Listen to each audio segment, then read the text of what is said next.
Assalamualaikum warahmatullahi wabarakatuh. Banyak sekali pertanyaan jamaah, Ustadz kasih kami channel untuk kajian anak-anak muda. Di antara anak muda berasal dari Aceh, luar biasa. Channelnya Maulizul Akbar Nak. Tonton, subscribe, like, share, komen. Assalamualaikum warahmatullahi wabarakatuh.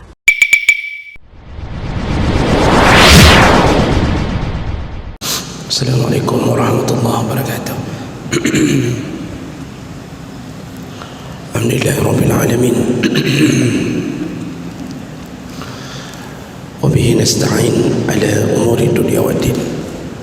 Asyhadu an la ilaha illallah wahdahu la syarika lah, wa asyhadu anna Muhammadan abduhu wa rasuluhul karim. Allahumma salli wa sallim على نبينا وسيدنا المصطفى محمد وعلى آله وأصحابه أجمعين. أما بعد، رب اشرح لي صدري ويسر لي أمري واحلل عقدة من لساني يفقهوا قولي. Segala puji bagi Allah, kemudian salawat dan salam pada Rasulullah, pada keluarga dan seluruh sahabat-sahabatnya. Bapak Ibu jemaah salat maghrib yang Allah muliakan insyaallah,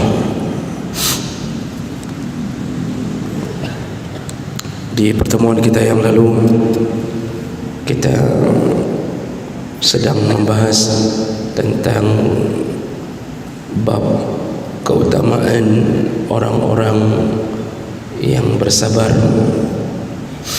di atas kematian anak-anaknya,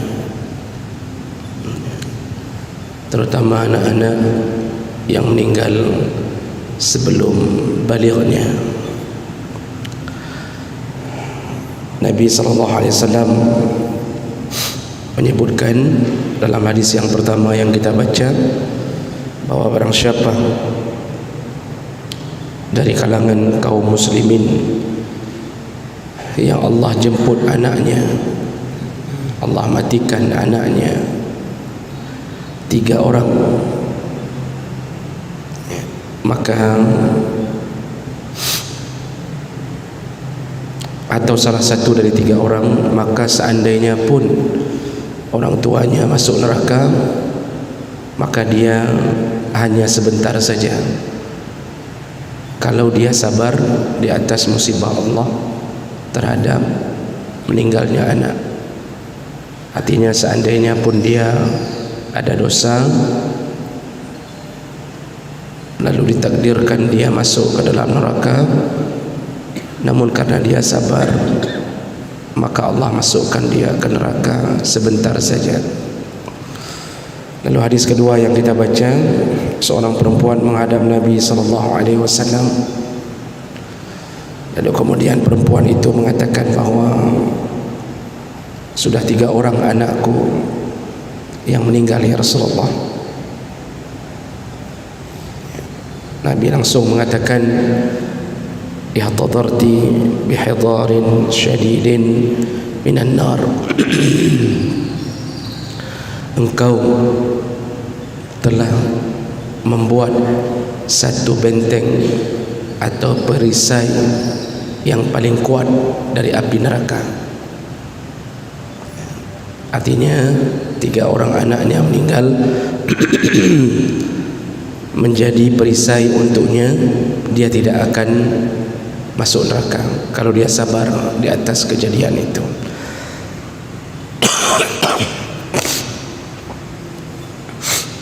Baik, kita sambung.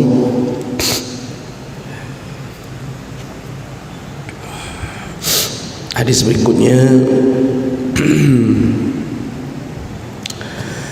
yaitu dari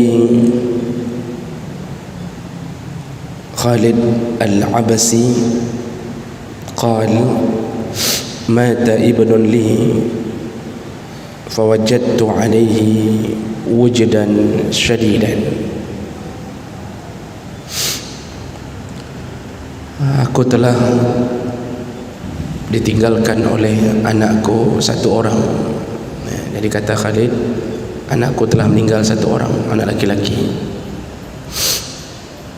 Maka dia mendapatkan keadaannya sangat bersedih. Lalu aku berkata kepada Abu Hurairah, faqultu ya Aba Hurairah, wahai Abu Hurairah, ma sami'ta minan Nabi sallallahu alaihi wasallam syai'an tusakha bihi anfusana an mautana. Wahai Abu Hurairah, apakah engkau pernah mendengar sesuatu kabar gembira dari Nabi yang bisa menghibur hati kami yang telah ditinggalkan oleh anak kami? Lalu Abu Hurairah menjawab, qal sami'tu minan Nabi yaqul, ya, aku mendengar dari Nabi bahwa Nabi pernah berkata, sigharukum da'amisul jannah. Nabi pernah berkata, anak-anak kalian yang meninggal di waktu kecil menjadi da'amis di surga. Apa itu da'amis? Da'amis itu kalau di di dalam kolam ada jentik-jentik di dalam kolam yang hidupnya keliling-keliling di kolam, ya, kecil-kecil dalam kolam main keliling-keliling. Maka Nabi membahasakannya dengan da'amis, anak-anak kalian yang duluan meninggal di waktu kecilnya menjadi jentik-jentik di surga. Maksudnya dia sudah ada di surga, lalu kemudian dia bermain-main di surga sebagaimana jentik-jentik bermain-main di kolam.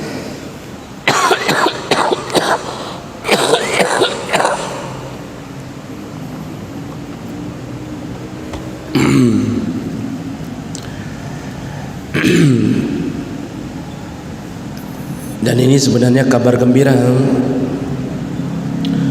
Anak kita yang meninggal di waktu kecil tidak sempat melakukan dosa. Walaupun kita bersedih, tapi ini sebuah kabar gembira di balik musibah.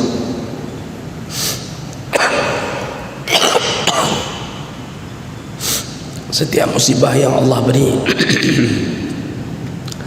pasti ada sebuah kebaikan yang Allah inginkan. Semakin besar musibah itu, semakin besar ganjaran Allah. Meninggal anak ini menyedihkan, apalagi anak itu sudah kita gadang-gadang, kita letakkan harapan besar di atas pundaknya.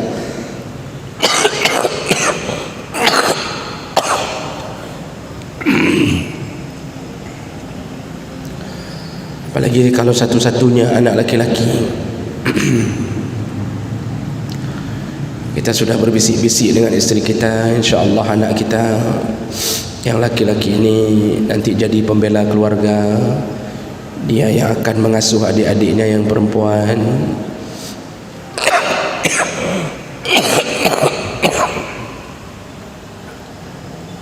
Dan dia yang akan mencari nafkah untuk kita.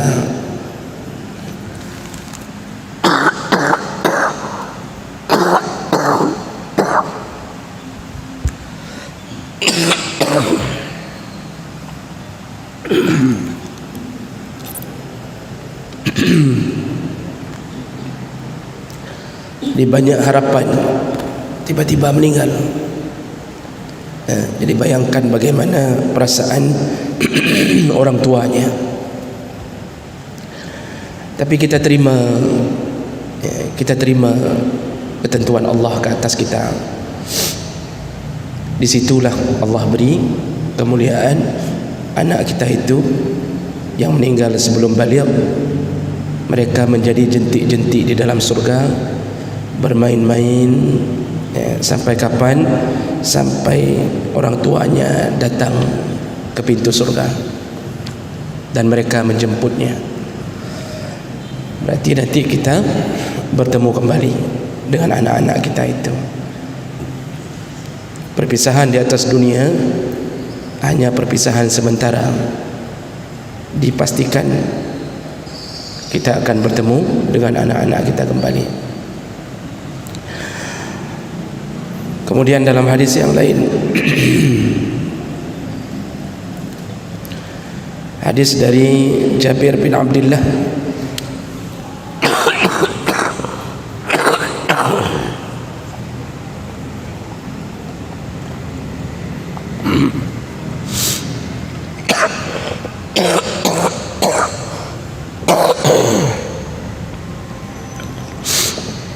hadis dari Jabir bin Abdullah berkata,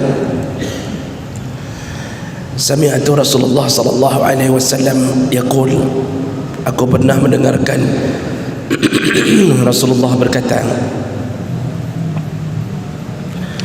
man mata lahu salasatun minal walad, barang siapa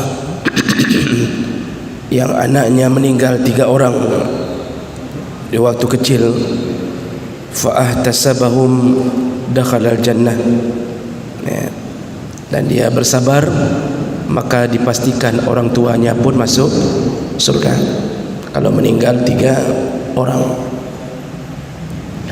Qulna, lalu Jabir bertanya, ya Rasulullah, wa isnani, bagaimana kalau yang meninggal cuma 2 orang? Qal, Rasulullah menjawab, wa isnani, yang meninggal 2 orang pun orang tuanya masuk surga kalau sabar. Lalu Jabir melanjutkan, wallahi ara law qultum wahid, seandainya kalian bertanya kembali ke Rasulullah, bagaimana kalau yang meninggal 1 orang? Qal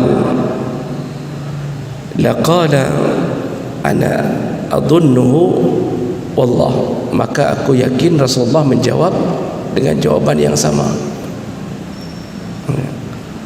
Jadi para sahabat ingin mengatakan bahawa siapapun yang meninggal anaknya dengan jumlah berapapun, kalau dia sabar, orang tuanya masuk surga. Berikutnya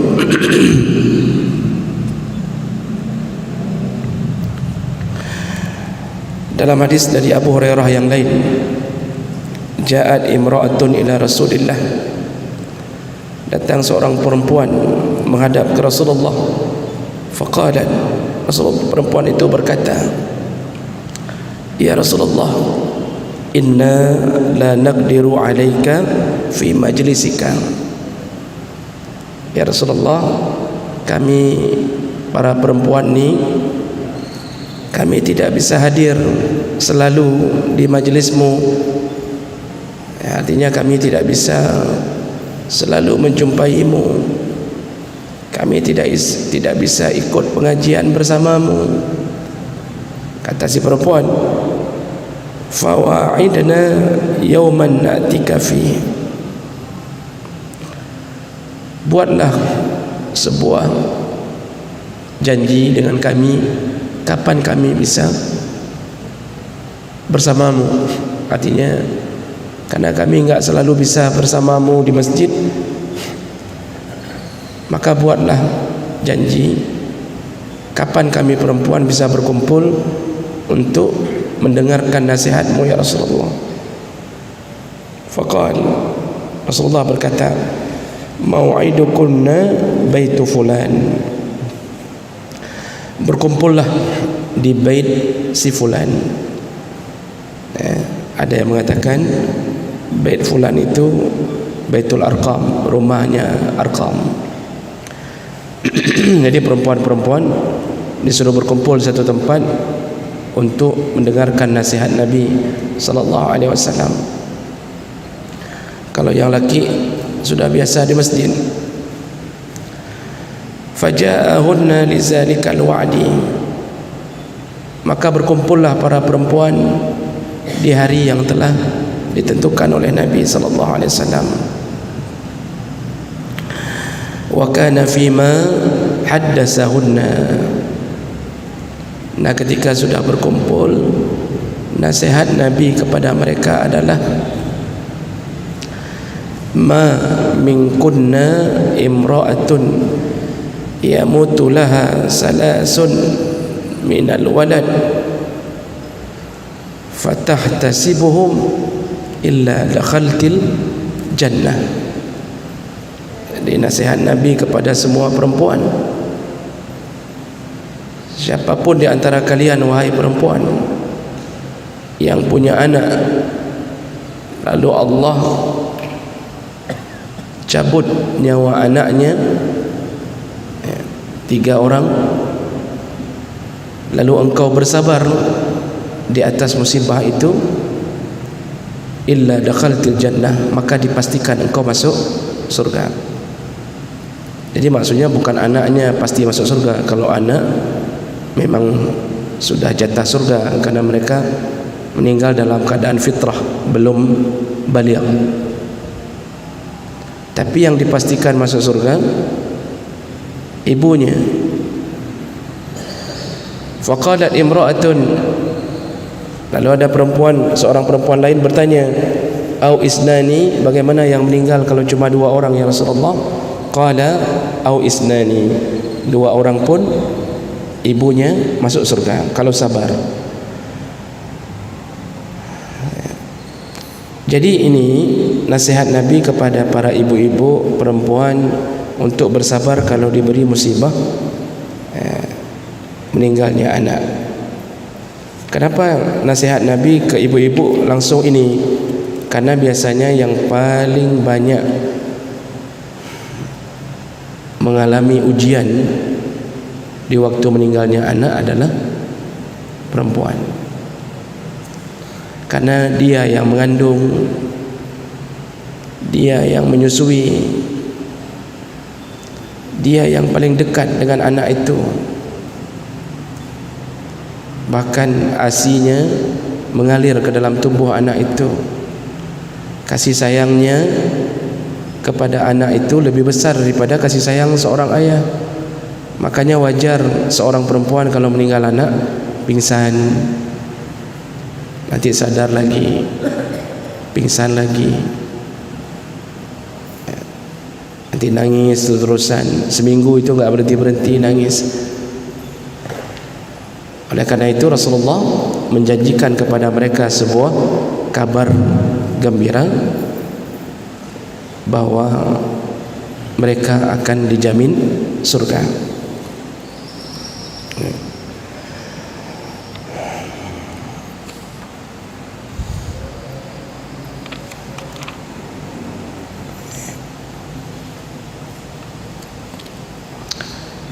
Nah, jemaah bukan Allah Subhanahu wa taala,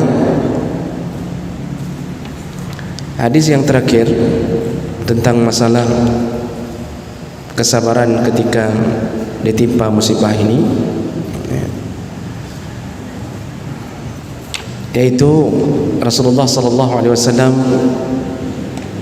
juga pernah mengatakan, barang siapa yang ditimpa musibah dengan meninggalnya anaknya 3 orang yang belum mencapai umur baligh, adkhalahullah wa iyyahum bi fadli rahmatihi al-jannah, maka Allah masukkan anak itu beserta orang tuanya ke dalam surga. Nah, hadis-hadis ini semuanya membincangkan tentang keutamaan orang-orang yang bersabar. Ya. Jemaah Allah, yang disebut sabar dalam urusan musibah adalah sabar pada pukulan pertama. Ya. Jadi yang disebut sabar adalah sabar pada pukulan pertama. Ini berdasarkan hadis seorang perempuan di zaman Nabi sedang berada di depan kuburan anaknya dan dia menangis terus-terusan. Ketika ibu ini sedang menangis di depan kuburan anaknya, lewat Rasulullah. Lalu Rasulullah berkata, sabarlah, nanti semua diganti oleh Allah. Ibu ini tidak terlalu memperhatikan atau mungkin tidak kenal bahwa itu Rasulullah, karena kan dulu pergerakan perempuan terbatasi. Jadi gambar-gambar Rasulullah tidak ada, foto-fotonya tidak ada. Jadi orang-orang kadang-kadang hanya mengenal Muhammad tapi tidak tahu yang mana orangnya. Apalagi perempuan duduk di rumah, tidak ke masjid. Maka ibu ini ketika ada orang yang melewati dia, ketika dia menangisi kuburan anaknya, dia berkata, kamu tidak faham perasaan sedihku, kamu cuma bisa menasihati. Dia enggak tahu itu Rasulullah. Jadi dia katakan, Irona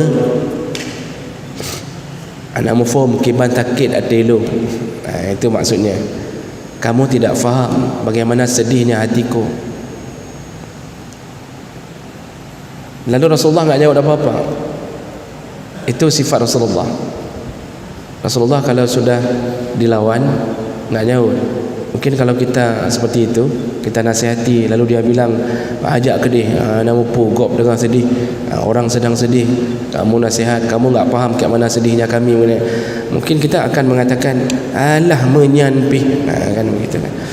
Tapi Rasulullah enggak nyaut. Dan enggak pun dia bilang, aku Rasulullah, jangan coba-coba bicara denganku begitu. Enggak pun dikeluarkan kartu anggota, enggak pun dikeluarkan, kenal siapa saya, enggak ada. Jadi tawadhu'nya Rasulullah membuat orang terpana dengan akhlaknya. Sampai dalam riwayat lain disebutkan seorang nenek-nenek yang sudah belanja enggak sanggup angkat barang, lalu berteriak di tengah pasar, siapa yang sanggup? Siapa yang mau tolong aku angkat barang? Rasulullah kebetulan di situ. Rasulullah mengatakan, biarlah aku angkat. Dia pun enggak kenal itu Rasulullah. Dia angkat Rasulullah sampai ke rumah. Setelah di rumah, tidak ada ucapan terima kasih, tidak ada apa-apa. Dan itu dipantau oleh sahabat yang lain. Setelah Rasulullah pulang, sahabat itu yang memberitahukan, itu yang angkat barangmu tadi, itulah Rasulullah. Baru terkejut nenek itu. Begitu Nabi. Makanya kita ini jangan mentang-mentang udah jadi ustaz, angkat barang orang pun enggak boleh. Jadi jangan pikir mentang-mentang sudah jadi ustaz, dengku, sudah jadi walid, walidi, abadi, nyan mencukeh hanjut. Ini penyakit sombong ini kadang-kadang muncul, Pak. Orang yang merasa dirinya berilmu, penyakit yang paling parah adalah sombong. Kalau datang ke walimah itu harus dihidang. Kalau enggak dihidang ngambek. Pulang dia. Masak tidak hormat. Itu sering sekali penyakit itu. Seakan-akan kalau ngantri untuk bawa piring dengan tisu itu malu sekali rasanya. Sang aib tak seakan-akan terhina sekali. Kalau ustaz datang ke walimah pegang piring, ada tisu, pakai sendok, malu sekali ngantri. Apa malunya? Di mana aibnya? Biasa aja. Yang aib kalau pergi makan enggak colok amplop, itu aib. Walaupun enggak dosa. Jadi enggak usah menaikkan pundak di atas orang. Karena pakaian yang kita pakai pun ketika mati tidak dibawa. Jadi enggak usah merasa bahwa kita lebih di atas manusia yang lain. Kebetulan saja Allah beri kemampuan membaca kitab, bisa bahasa Arab, tapi janganlah itu menjadi penyebab untuk sombong. Rasulullah itu sudah dijamin surga, tapi tidak pernah menampakkan kerasulannya kecuali dibutuhkan untuk melemahkan orang-orang kafir.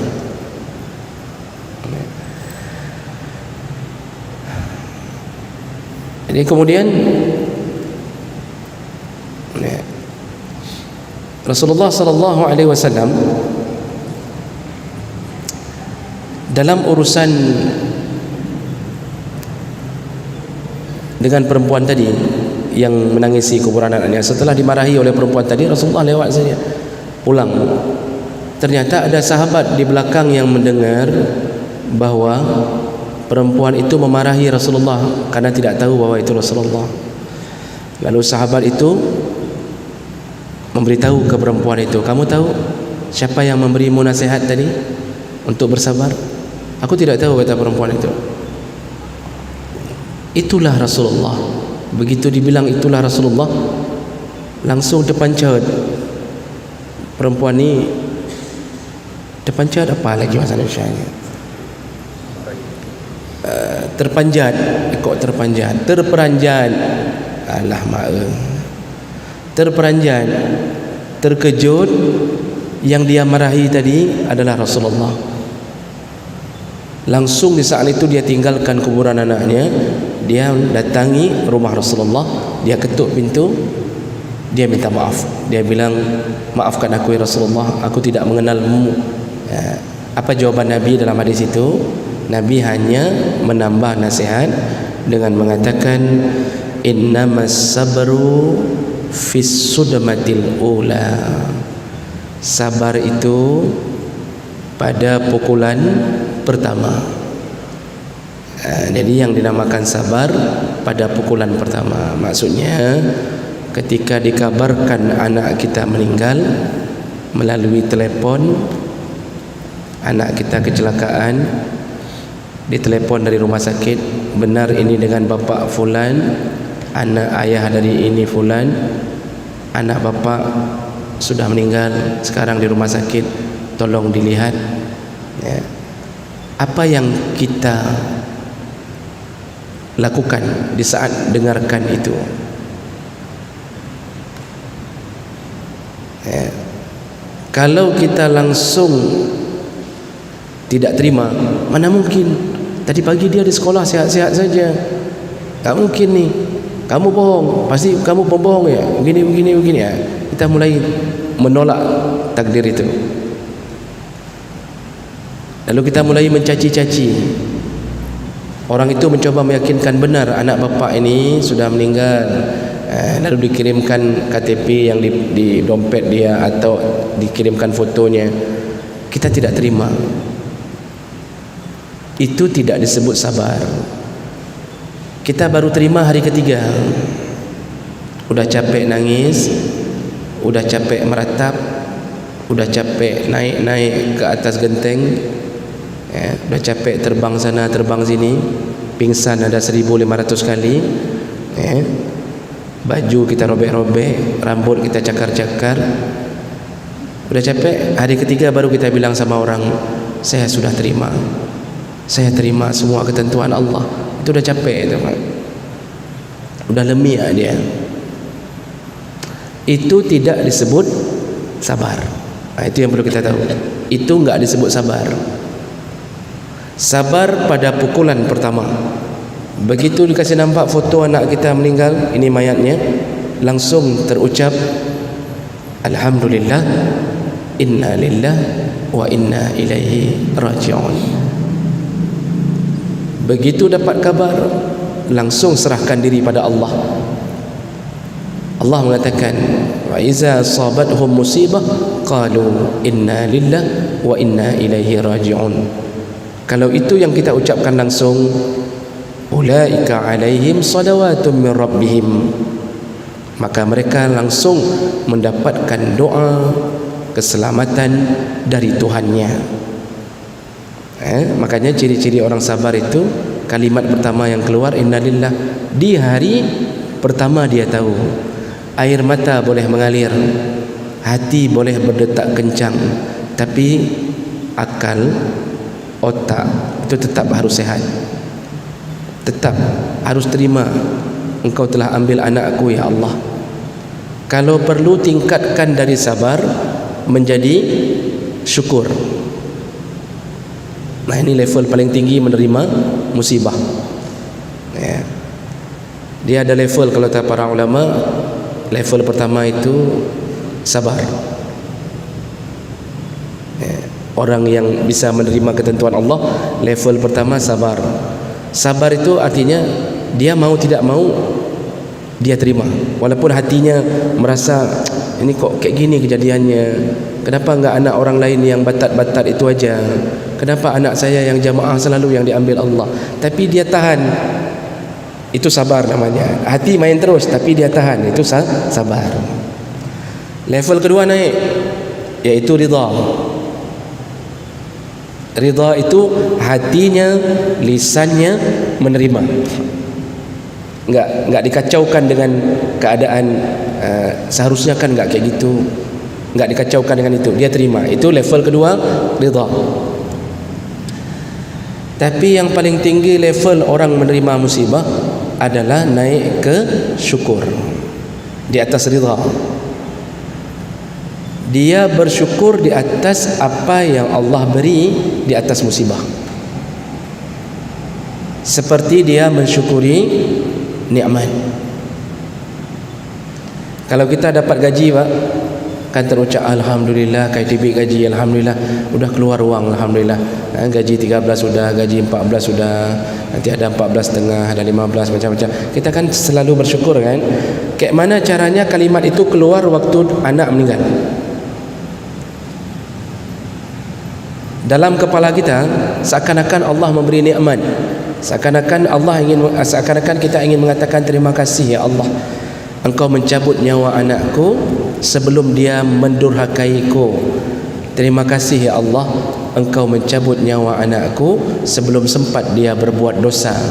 Terima kasih ya Allah, engkau telah mengambil anakku sebelum dia bermain game judi online, sebelum dia pacaran. Dalam kepala kita kayak mana caranya berterima kasih? Orang Aceh kan sering keluarkan kalimat untung. Untung itu bagus, Pak. Anak ada 5, meninggal 1, untung baru 1. Meninggal 2, untung baru 2. Meninggal istri, untung meninggal. Kalau enggak meninggal enggak bisa kawin lagi. Itu contoh. Tapi enggaklah ke situ arahnya, kan. Orang Aceh itu banyak bersyukurnya, tapi dia bersyukur itu baru diberi pahala kalau diiringi dengan ilmu. Makanya salah satu kelebihan orang yang bersyukur di atas meninggalnya anak itu, langsung orang tua itu dibuatkan rumah di surga. Karena ada hadis yang menyebutkan ketika malaikat mencabut nyawa anak dari seorang hamba Allah, malaikat lalu menghadap Allah. Allah bertanya, ini hadis dari Nabi sahih, Allah bertanya kepada malaikat, aqabatta ruha abdi, engkau telah cabut nyawa seorang hambaku? Kata malaikat, benar ya Allah. Ditanya lagi, aqabatta ruha samrata fuadi abdi, yang engkau cabut nyawa anak buah hati dari seorang hambaku? Benar ya Allah. Jadi yang dicabut nyawa seorang anak atau buah hati dari seorang hamba, anak-anak. Allah lalu bertanya, tapi Allah sudah tahu bertanya itu hanya untuk sebab akibat saja. Allah tanya, ketika engkau cabut nyawa anaknya, dia bilang apa? Famaza yaqul, malaikat ini melapor, dia memujimu ya Allah, yahmaduka, dia ucapkan alhamdulillah. Jadi ketika dia dengar kabar anaknya meninggal, dia ucap alhamdulillah. Wastarja', baru dia mengucapkan inna lillah wa inna ilaihi raji'un. Jadi duluan alhamdulillah, baru inna lillah. Lalu Allah berkata kepada malaikat, kalau itu yang dia ucapkan, padahal Allah sudah tahu itu, maka pergilah engkau ke surga, langsung kapling buat kapling untuknya di surga, lalu buatkan rumah, tulis spanduk di depan pintu surga itu dengan nama Baitul Hamdi, iaitu rumah puji-pujian. Makanya semua yang bersyukur di atas musibah yang Allah beri, dibuatkan rumah di surga Allah. Nanti kita masuk disambut dengan spanduk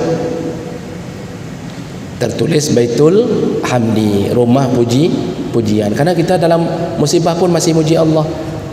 Ini Pak, anehnya hari ini kalau kita ucap Alhamdulillah anak kita meninggal, dibilang kapungo Pak. Ustaz dia telefon, Pak anak bapak meninggal, Alhamdulillah. Apa kapungo? Sangka stres kan, tu nggak sanggup tahan tu dia tu, kayaknya stres dia tu. Padahal itulah kalimat yang paling baik. Setelah itu baru innalillah. Berbeda kalau istri meninggal suaminya yang tukang selingkuh, alhamdulillahnya memang betul-betul alhamdulillah. Ibu, suami ibu meninggal, alhamdulillah, mati juga babi itu katanya. Itu betul-betul alhamdulillah berarti. Hai but mabuk, judi, enggak semayang, itu betul-betul alhamdulillah. Kalau ini tidak, anak disayanginya diambil Allah, alhamdulillah dapat rumah di surga. Dengarnya enak kan Pak? Oh begitu ya, Masya Allah. Waktu kena musibah nggak sanggup juga kita tahan kadang-kadang. Inilah iman, inilah tingkatan iman.